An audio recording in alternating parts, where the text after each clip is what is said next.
You might think the COVID nightmare is behind us, but in terms of financial cost, we'll be paying the price indefinitely. One toll comes in the form of the staggering amount of COVID relief fraud, 300 billion tax dollars stolen by con artists.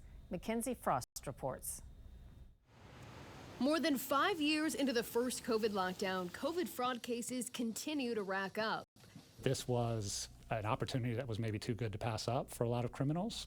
The Department of Justice has charged more than 3,000 people, businesses, and entities with fraud-related COVID crimes.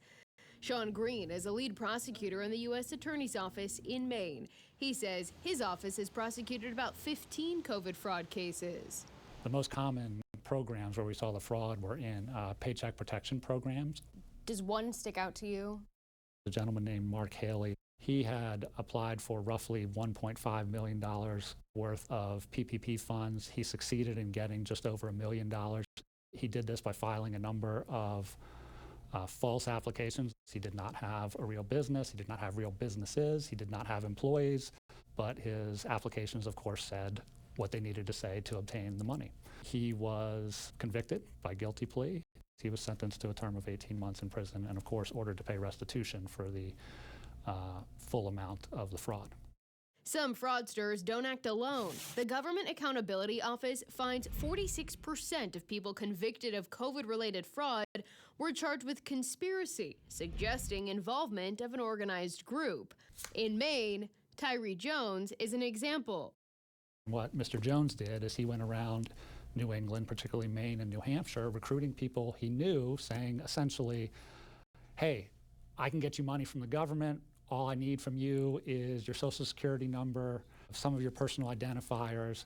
You give me your bank account information, the money will show up. The catch, of course, is this: when the money shows up, I need you to give me $10,000. Jones pleaded guilty, was sentenced to 24 months in prison, and ordered to pay nearly $360,000 in restitution. Some took it even further, masterminding the largest COVID fraud case in the country.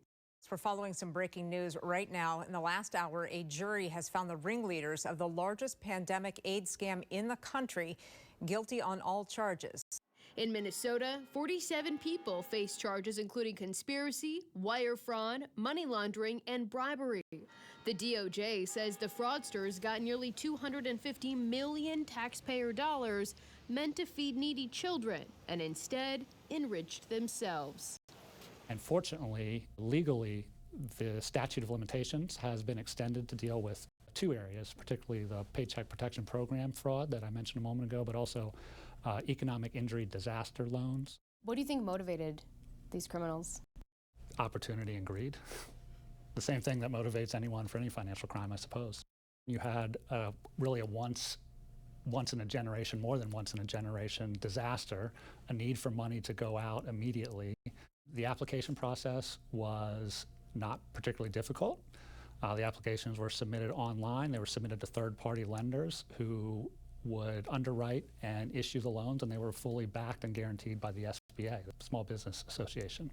And so the money went out rather quickly with limited scrutiny. Are these people who are computer whizzes, or are they average Joes? The cases we've had have certainly not been criminal masterminds. These were internet portals where people could type in information, provide some false substantiation that could be done just by doctoring some basic documents. And it really wasn't very sophisticated crimes. Because we are 5 years out from the start of the pandemic, and some people may be sitting at home thinking they got away with this, what's your message to them? My message is we're still on it, we're still working it. When we have the evidence and we can convict people of these crimes, we do and we will. In all, investigators say fraudsters managed to get their hands on $300 billion in COVID assistance, and the public may never know the full scope of the scams. For Full Measure, Mikenzie Frost in Portland, Maine.